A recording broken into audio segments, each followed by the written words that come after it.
Bom dia, gente. Antes de mais nada, a gente agradece mais uma vez a oportunidade de aqui estar. É sempre um prazer estar aqui nesta casa, que nos recebe sempre com muito carinho. E nós vamos falar um tema hoje que é recorrente na vida de todos nós, né? Que são aflições. E a base do nosso estudo de hoje está no capítulo 5 do Evangelho segundo o Espiritismo, que tem por tema central bem-aventurados os aflitos. E esse específico, esses itens estão no número 3 ao 10, que fala, de um modo geral, das aflições. O que são aflições? Daqui a pouco nós vamos ver o que está lá no dicionário, o que significa e o que o Espiritismo nos relata sobre aflições. Mas nós, analisando as causas dessas aflições, desses problemas que muitas vezes afetam a nossa mente, que, de acordo com o dicionário, né, o Aurélio, ele diz que a aflição é agonia, atribulação, angústia, sofrimento, tristeza, mágoa, tudo aquilo que incomoda, na verdade, né? Cuidado, preocupação. Um exemplo que a gente sempre cita é das mães quando o filho sai para balada à noite. Ela fica sossegada? Até que o filho volta para casa, ela não fica aflita? As mães sabem disso, vivem isso no dia a dia, é ou não é? Isso é aflição. E às vezes não vai acontecer nada. Não tem nem a possibilidade de acontecer. Mas enquanto o filho não entra dentro de casa, ela não sossega. Ela fica aflita. Ou não é verdade? Então isso é aflição. E na essência, é o reflexo do mal que nós forjamos na nossa própria mente, né, que nós experimentando, e que muitas vezes parece uma epidemia mental, porque a gente vai alimentando aquilo com pensamentos negativos, e isso vai nos causando dor e sofrimento. Então isso é aflição. Aí, na questão de aflição que trata o capítulo 5 do Evangelho segundo o Espiritismo, na verdade esse capítulo é uma das passagens de Jesus pelo planeta Terra, quando ele estava lá naquele monte que ele falou das bem-aventuranças. Bem-aventurados os que sofrem, bem-aventurados os aflitos. Quando ele falou isso, bem-aventurados os puros de coração, e várias, são 7 as bem-aventuranças citadas por Jesus, que estão lá em Mateus, e uma parte está em Lucas, que deu uma esmiuçada nessas bem-aventuranças. E as bem-aventuranças, nós só vamos compreendê-las se nós olharmos além da vida material. Nós não vamos compreender as bem-aventuranças referidas por Jesus se a gente olhar apenas as coisas pelo prisma de uma única encarnação. Porque uma única encarnação não nos satisfaz diante daquilo que Jesus propôs a cada um de nós. Quando ele diz, bem-aventurados os aflitos, que felicidade, quando ele fala essa bem-aventurança, quando ele diz bem-aventurados, ele diz felizes aqueles. Então, se ele fala bem-aventurados os aflitos, que felicidade temos em sermos aflitos? Em termos aflições, termos dor, sofrimento. Só se a gente olhar pelo prisma espiritual, o prisma da reencarnação. Do contrário, a gente não vai conseguir entender o que Jesus quis nos dizer. Então, as causas das aflições, as causas da dor, do sofrimento que nós passamos hoje, nós vamos tratar as aflições nesse sentido, do sofrimento e da dor que nós passamos aqui no planeta Terra, enquanto encarnados aqui no planeta Terra. Ou mesmo depois que desencarnamos e levamos conosco muitas vezes dor e sofrimento por inconformismo nosso das situações que a vida nos ofereceu. Mas nós vamos tratar especificamente dessa questão da dor e do sofrimento. Se nós, ela tem dois lastros, né? A questão atual e a questão anterior. Então, as causas das aflições, elas estão ou na vida atual, ou no presente, ou no passado. Então, nós precisamos analisar a nossa existência a partir do princípio de que as dores, os sofrimentos que nós passamos são justos. Para começar, nós precisamos partir desse princípio, que nada acontece por acaso. Tudo que nos acontece tem uma razão de ser. Nada é por acaso nas nossas vidas. Então, se tudo tem uma razão de ser, o que nós estamos passando de dor, de sofrimento, tem razão justa. Tem razão de ser, razão justa e que nos atinge de uma forma justa. Então, nós precisamos analisar sob esse prisma. Se a dor que nós estamos passando, nós desconhecemos a causa, nós precisamos analisar a nossa vida atual e ver o que nós estamos fazendo na nossa vida atual. Se nós estamos agindo adequadamente ou se nós estamos negligenciando as nossas vidas aqui enquanto estamos encarnados. O que nós estamos fazendo das nossas vidas? Nós estamos agindo corretamente com o nosso semelhante? Nós estamos fazendo a coisa certa? Aí, às vezes, a gente questiona, mas o que é certo? O que é errado? Será que nós não estamos agindo de acordo com as nossas concepções unicamente? Aí, muitas vezes, a gente fala, não, mas o que eu acredito é isso. E Jesus nos deixou uma receita, porque quando ele nos disse que nós devemos, quando aquele doutor da lei chegou e perguntou para ele, qual que é o maior mandamento da lei? Aí ele devolveu a resposta, né, porque ele sabia, e depois Jesus esclareceu, que é amar ao próximo como a si mesmo. Que nós temos que amar na mesma medida. Como nós ainda não sabemos amar direito, porque nós confundimos o amor divino, esse amor que Jesus nos trouxe, nos esclareceu, nós confundimos ele com amor material, rasteiro, que muitas vezes regrado pelas paixões. Então Jesus nos deixou uma outra proposta para que a gente não se confunda. Faça aos outros aquilo que você quer para você mesmo. Então, se a gente não quer o mal para nós, nós não podemos desejar o mal ou fazer o mal ao nosso semelhante. Fica mais fácil do que a gente agir na questão do amar ao próximo como a si mesmo, se a gente ainda não sabe se amar. Nós estamos no caminho, construindo, mas ainda não descobrimos ainda e não conseguimos fazer. Então, tudo que nós estamos passando agora, nós temos que analisar. Estamos agindo corretamente? Está tudo certo? Nós não prejudicamos o nosso semelhante? Nós não causamos dano? Então está tudo certo. Então o mal que eu estou passando, as minhas aflições, não são reflexo daquilo que eu estou fazendo nesta vida. Então se eu não achei nesta vida, está em outra então. Está em algum lugar do meu passado. Porque se eu não achei nessa vida, está na encarnação anterior. E quando eu penso que está na encarnação anterior, eu não vou ter certeza.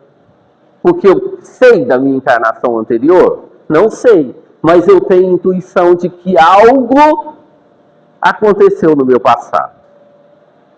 Por isso que eu estou aqui, para resgatar esse passado. Às vezes a gente escuta as pessoas falarem assim, eu devo ter jogado pedra na cruz. Talvez jogou mesmo, não lá na cruz que Cristo estava sendo condenado, mas quem sabe na cruz de outra pessoa, não é verdade? Então a gente está resgatando o nosso passado, é simples, básico. Então nós precisamos analisar isso, se não é nesta, é numa vida passada. Meu tablet hoje resolveu não funcionar direito, tá? Ele está saindo fora da... Mas vamos lá. Aí, analisando isso, nós não vamos, de fato, encontrar de uma forma clara, objetiva no nosso passado, né? Mesmo porque, se a gente lembrasse o nosso passado, seria muito sofrimento para nós e para as pessoas que nós convivemos. Porque nós sempre estaremos juntos de pessoas que nós temos uma conexão do passado. Porque hoje nós somos reflexo do que nós somos ontem. Se nós erramos hoje, se nós erramos com alguém ontem, hoje nós estamos convivendo juntos para que consigamos aparar essas arestas, consertar os erros do passado e aí, consertando esses erros, nós resolvemos o problema de certa forma, né? Então vamos lá.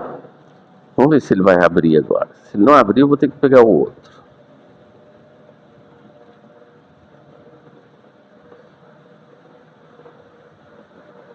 Aí quando a gente fala das aflições, se nós não achamos no atual, nós procuramos no passado. Se nós, no nosso passado, nós não vamos ter isso muito claro na nossa mente, mas nós já temos a intuição. Uma questão que a gente tem que ter em mente, muito clara, é que a justiça divina, diferente da justiça material, ela é rigorosamente distributiva. O que é isso? O homem suporta o que fez os outros passarem, suportarem, na mesma medida. Então, se o fulano no passado ele foi duro e desumano, ele poderá ser, na atual existência, tratado com dureza e com desumanidade. Essa é justiça divina. Não é exatamente a mesma coisa, porque muita gente fala assim, ah, mas o fulano assassinou o Beltrano. Será que nessa encarnação ele vem e ele vai ter que ser assassinado pelo mesmo Beltrano? Não, aí vira uma bola de neve e ninguém evolui, ninguém cresce. Mas ele vai passar por situação similar, porque Deus tem caminhos onde o homem não tem estradas. Então nós temos que ter essa consciência. Se o fulano foi orgulhoso no passado, ele poderá nascer numa condição humilhante para ter que aprender a humildade. Então essa é a justiça divina e faz parte da vida de todos nós. A regra é básica. Nós devemos procurar a origem dos males nesta encarnação. Se nós não acharmos nesta encarnação, olhar para o passado. Também, mesmo tendo esquecimento do passado, fica uma lembrança, uma intuição, e a gente, através dessa intuição, vai ter a certeza de que algo errado nós fizemos lá no passado, por isso que nós estamos passando por situação tal na existência atual. Aí nós voltamos então e vamos lá no começo do que nós propusemos, falar das causas das aflições. Nós já falamos que a aflição, por que as pessoas sofrem tanto?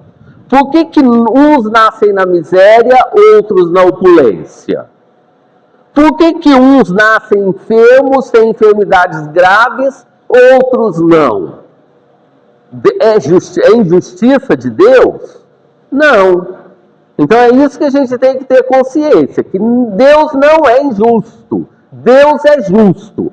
Deus não pune ninguém, porque nós somos construtores da nossa própria vida, nesta e no futuro, porque nós somos consequência daquilo que nós estamos fazendo. Se nós fazemos o bem hoje, nós recebemos o bem no futuro. Se nós praticamos o mal, nós sofreremos as consequências deste mal no futuro. É essa a realidade da vida.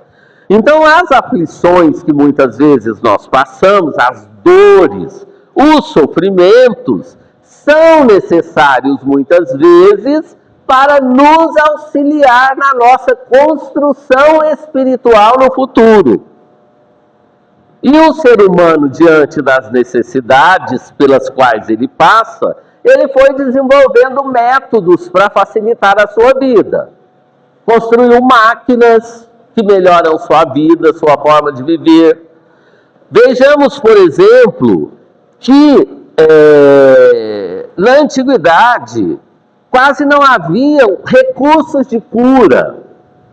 Mas aí foram surgindo os curandeiros, depois começou a surgir a medicina começou a desenvolver medicamentos, né, métodos de cura melhores do que os de lá do passado. E cada vez que vai passando, cada vez vai melhorando esses métodos, cada vez vai ficando melhor. Só que, às vezes, tem situação que nem a medicina é capaz de resolver, porque é reflexo do nosso passado. E a dor, ela tem razão de ser. Nós passamos pela dor, porque assim, nós falamos dor e sofrimento, e nós achamos que é a mesma coisa. E não é. A dor é uma coisa, o sofrimento é outro.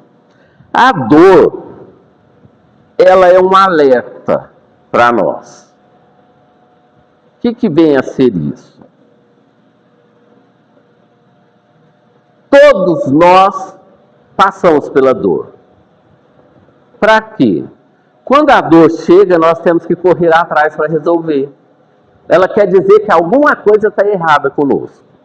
Aí a gente tem que procurar o remédio.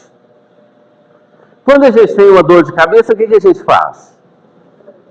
Quem suporta ficar com dor de cabeça? Logo a gente já quer ir atrás e arranjar um remédio para passar a dor de cabeça. E qualquer outra dor que nos ocorre. A gente sente dor em alguma parte do corpo, o que a gente faz? Vai atrás, vai procurar um médico. Pelo menos as pessoas normais, porque tem uns teimosos que não vai, né?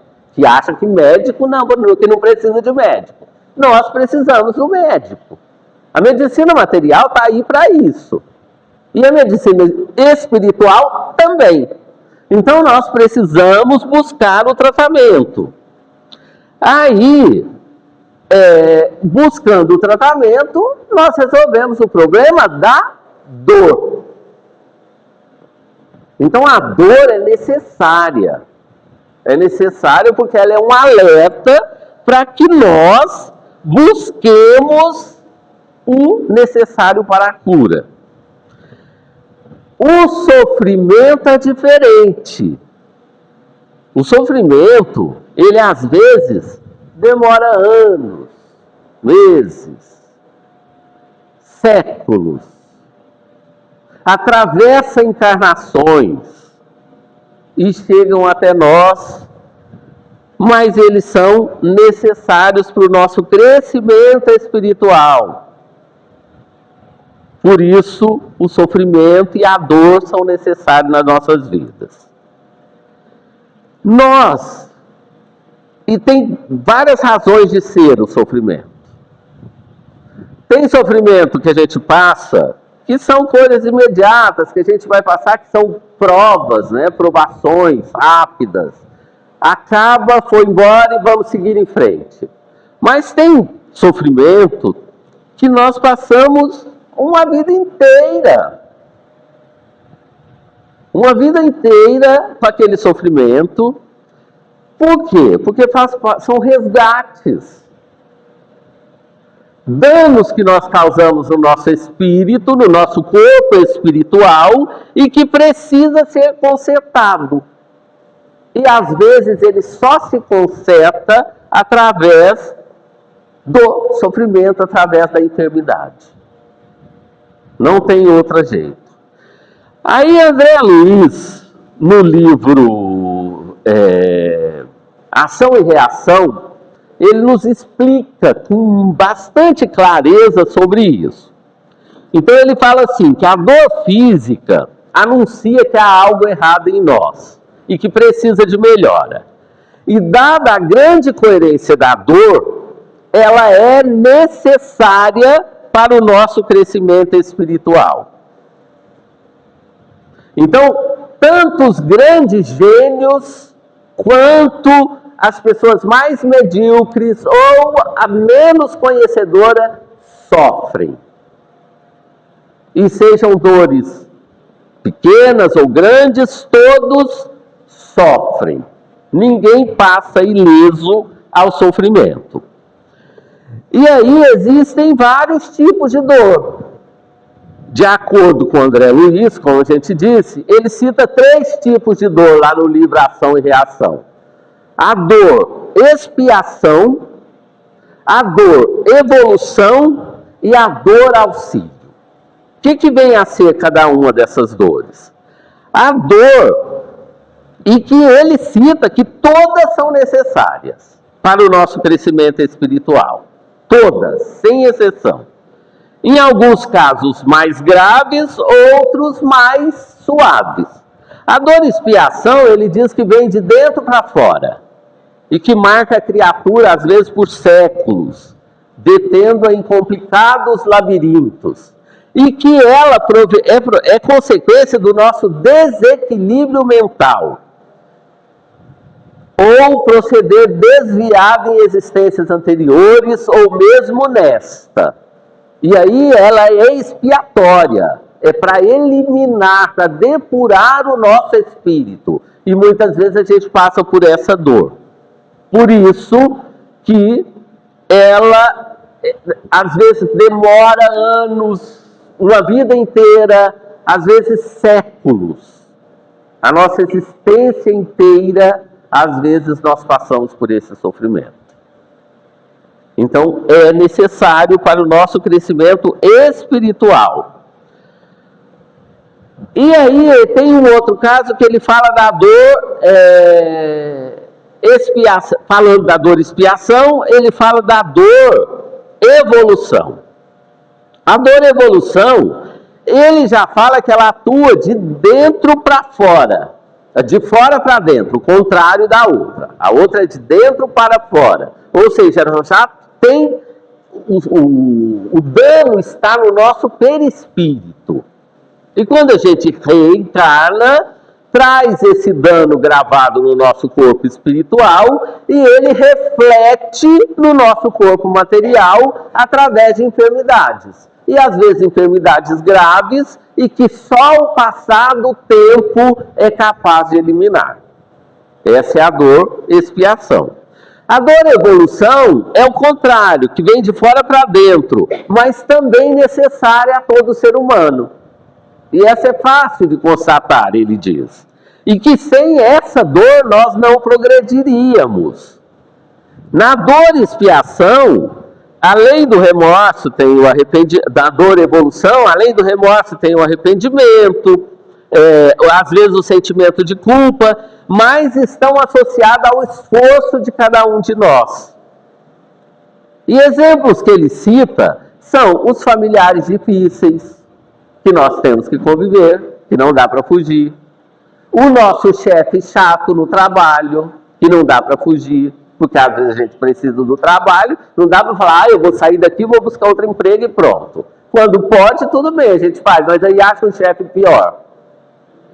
É ou não é verdade?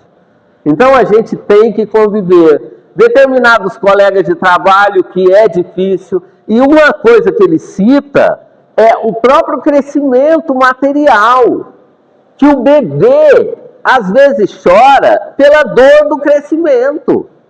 Então, que é necessário, e isso faz parte, é a dor evolução, que todos nós passamos, é inevitável e é necessário para o nosso crescimento espiritual. Aí depois ele fala de uma outra dor, que é a dor auxílio. O que vem a ser? Quando a gente fala dor auxílio, é pior ainda. Porque você fala dor, auxílio. Na verdade, a dor já é um auxílio. Quando a gente fala que ela é necessária, é um alerta para que a gente possa buscar o remédio, então é um auxílio. Mas essa dor auxílio que ele se refere, isso está no livro Ação e Reação, tá? São aquelas enfermidades que ocorre a vida inteira, mas às vezes uma enfermidade que surge no meio do caminho para trazer a gente de volta para a realidade. Sabe aquela enfermidade de uma pessoa que estava tendo determinada atitude ruim, aí chega a enfermidade, ela tem que parar tudo e começar a rever os seus conceitos, rever a tua vida, as suas atitudes. Essa é a dor auxílio que ele se refere.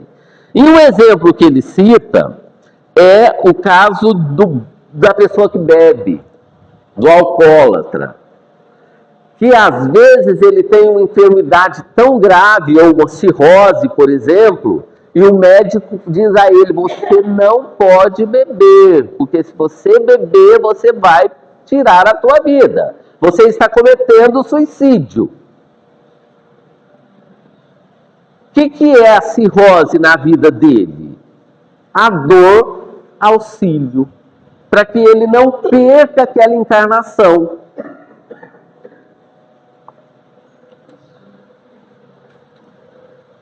Isso às vezes acontece também com determinados médiuns que estão usando mal a sua faculdade mediúnica.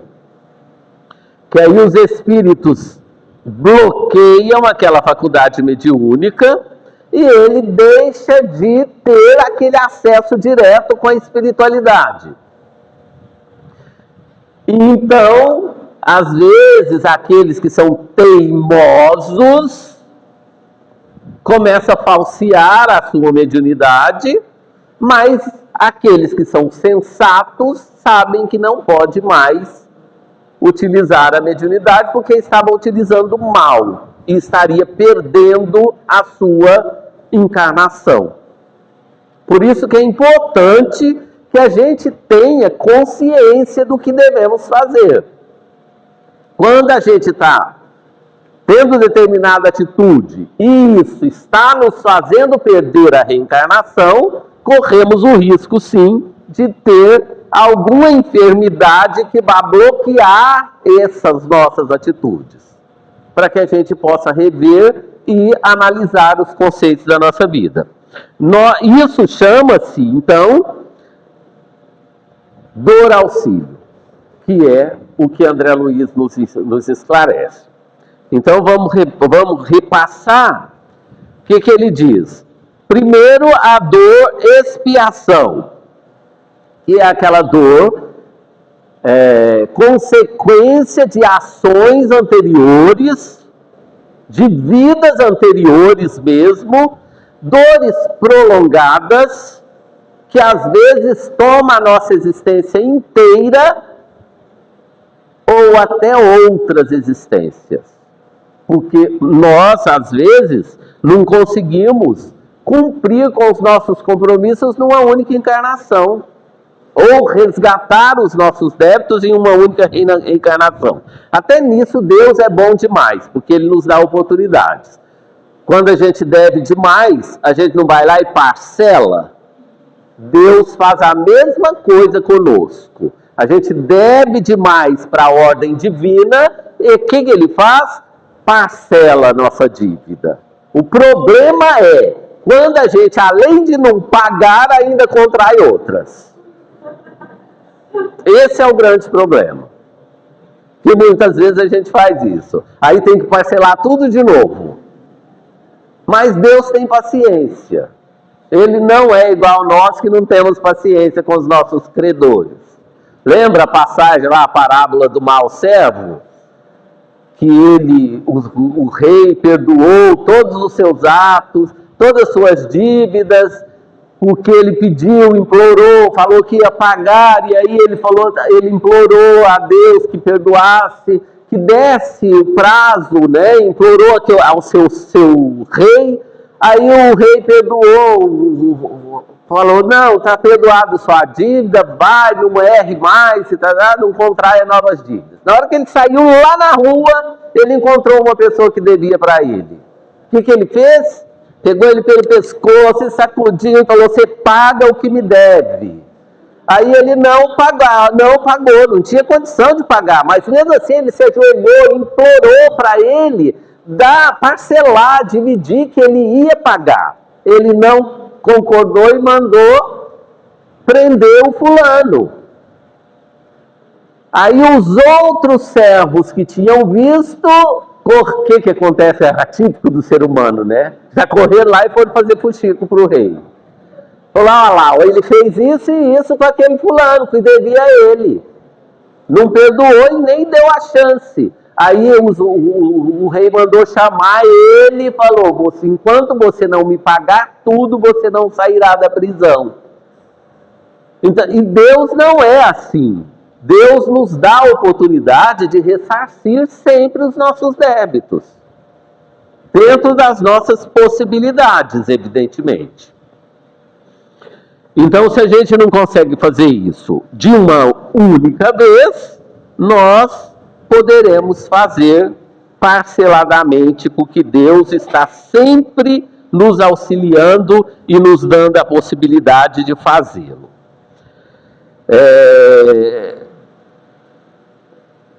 Então, e voltando então à outra questão, a dor-evolução, que atua de fora para dentro, aprimorando o ser humano, e essa dor-evolução, ela é necessária, porque a dor-expiação, ela não é necessária, ela é consequência dos nossos atos, consequência das nossas atitudes. Veja que é diferente. A dor-evolução é necessária, porque nós precisamos passar por ela. Se a gente passar com resignação, com paciência, nós vamos passar tranquilo. Mas se não, nós vamos sofrer por isso. Se a gente deixar o nosso orgulho falar mais alto, aí que nós não vamos passar mesmo, vamos conseguir passar mesmo. Agora, a dor e a evolução é essa que dá convivência com o ser humano. Não dá para a gente isolar, porque nós temos que viver em sociedade, conviver com o nosso próximo. E a dor auxílio é a dor para evitar que nós cometamos males maiores, ou para ter sofrimentos maiores no futuro. Exatamente, a dor auxílio é exatamente para evitar a dor expiação. Porque se a gente freia as nossas atitudes, a gente não vai sofrer lá na frente.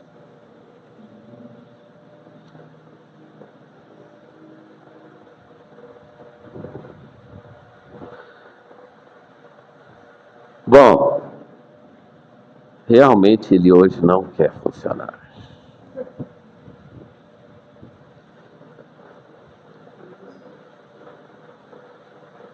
Para a gente concluir, então, eu quero falar um poema para vocês ainda hoje. Enquanto ele decide aqui, eu vou ler um texto aqui, só rapidinho, deste livro aqui, ó, que está falando dessa questão da dor. Era uma conversa entre alguns espíritos no plano espiritual, e eles diziam assim: há espíritos que forçam a sua volta à Terra. Há muitos espíritos que forçam a sua volta à Terra e reencarnam sem qualquer preparo. Quando a reencarnação não ocorre de forma adequada, retornam completamente desestruturados para cá, necessitando de reajustes na forma física perispiritual. Interessante que aqueles que estão na Terra pensam que morreu, os espíritos superiores tomam conta e pronto. Realmente, os espíritos superiores acolhem e cuidam, mas há muitos espíritos que não estão preparados. e chegam no mundo espiritual em situações bastante dramáticas. Suas reencarnações não foram devidamente programadas e por isso continuam exatamente de onde pararam, para que possam se refazer ou progredir. São sempre acolhidos em departamentos apropriados, onde recebem tratamento. Aproveita-se nesses casos o processo de restringimento a que os espíritos são submetidos, tornando a recuperação mais eficaz. Realmente, nada se perde na lei do progresso. Certa vez, junto com o senhor Mariano, fui prestar socorro a um jovem na periferia de uma grande cidade. Houve um aborto a uma jovem na periferia de uma grande cidade. Houve um aborto e o espírito em forma fetal foi conduzido pela equipe. Perguntei a ele para onde levariam aquela forma. Ele me explicou que se tratava de um espírito que havia praticado muita maldade na terra e seria encaminhado ao departamento de amparo. No momento oportuno, seria conduzida à reencarnação em um mundo inferior à terra. Confesso que na hora me assustei. Ele então me disse: a lei não dá saltos, tudo se cumpre. E acrescentou: esse irmão não consegue se desenvolver no meio em que sempre projeta a reencarnação. Ainda perguntei: mas ele mesmo programa a própria reencarnação? Senhor Mariano sorriu e respondeu: e a nossa? Não somos nós que programamos através das atitudes que tomamos agora?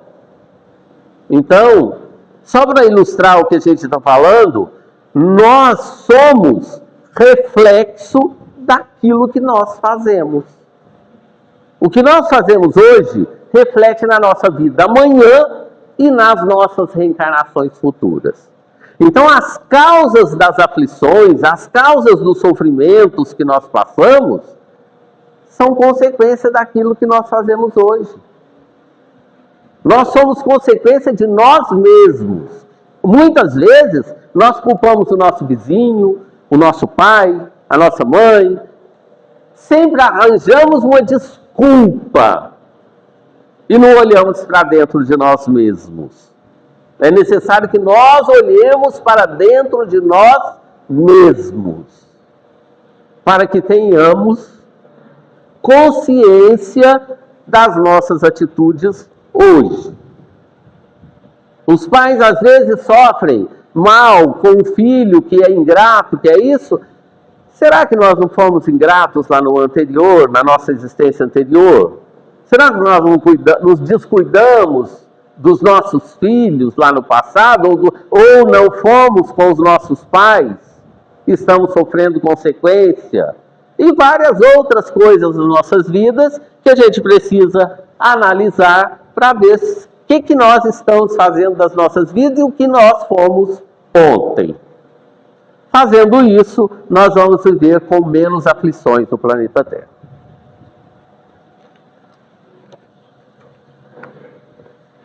Bom, vou fazer um poema para a gente finalizar e que ilustra uma parte disso que nós falamos hoje. É um poema da Maria Dolores, psicografado pelo Chico Xavier. Chama-se Retrato de Mãe. Depois de muito tempo, sobre os quadros sombrios do Calvário, Judas, cego no além, errava solitário. Era triste a paisagem e o céu era nevoento. Cansado de remorso e sofrimento, sentara-se a chorar.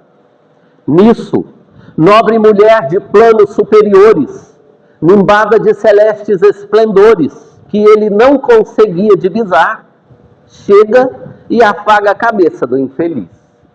Em seguida, num tom de carinho profundo, quase que em oração, ela diz: meu filho, por que choras? Acaso não sabeis? Replica o interpelado claramente agressivo. Morri, estou vivo. Matei-me e permaneço de pé. Sem paz, sem carinho, sem consolo e sem fé. Nunca ouvistes falar de Judas, o traidor? Sou eu, que aniquilei a vida do Senhor. No princípio julguei poder fazer o rei. mas apenas lhe impus sacrifício, martírio, tormento, sangue e cruz, e em flagelo e aflição, eis ao que minha vida agora se reduz.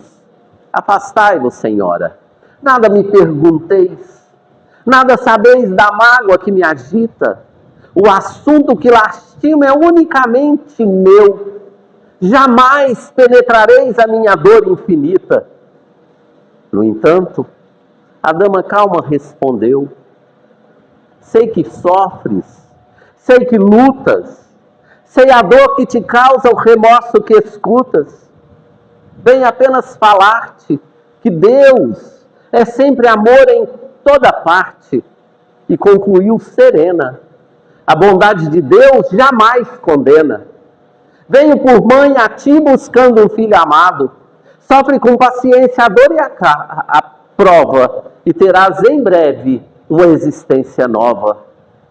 Judas repeliu-a e falou rude e pasmo, mãe, não venhais aqui com mentira e sarcasmo, quando me enforquei no galho da figueira, para acordar na dor sem poder fugir à vida verdadeira. Fui procurar consolo e força de viver ao pé da pobre mãe que me forjara o ser. Ela me viu chorando, ouviu os meus lamentos, mas teve medo dos meus sofrimentos. Expulsou-me a esconjuro, chamou-me monstro por sinal, mandou-me que apressasse o meu regresso às zonas infernais, de onde por certo eu vinha. Ah, como eu detesto lembrar a horrível mãe que eu tinha. Não me faleis de mãe, não me faleis de amor, sou apenas um monstro sofredor. Ainda assim, a dama calma respondeu, por mais recuses não me altero. Amo-te, filho meu, amo-te e quero ver-te novamente a vida maravilhosamente revestida de paz, amor, de fé e elevação. Voltarás comigo à terra, terás o coração nas águas do esquecimento, numa nova vida de esperança. Dar-te-ei nova mãe. Pensa e descansa. Judas, nesse instante, como quem olvidasse a própria dor gigante, ou como quem se desgarra de pesadelo atroz, perguntou, quem sois vós que me falais assim, sabendo-me um traidor? Sois anjo sublime, irradiando amor, ou divina mulher de quem presinto a luz? Ela, no entanto, a encará-lo frente a frente, respondeu simplesmente, meu filho, eu sou Maria, a mãe de Jesus.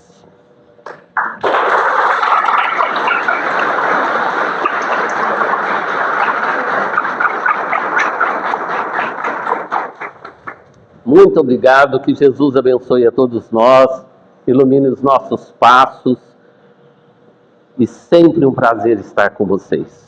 Que Deus ampare a todos nós.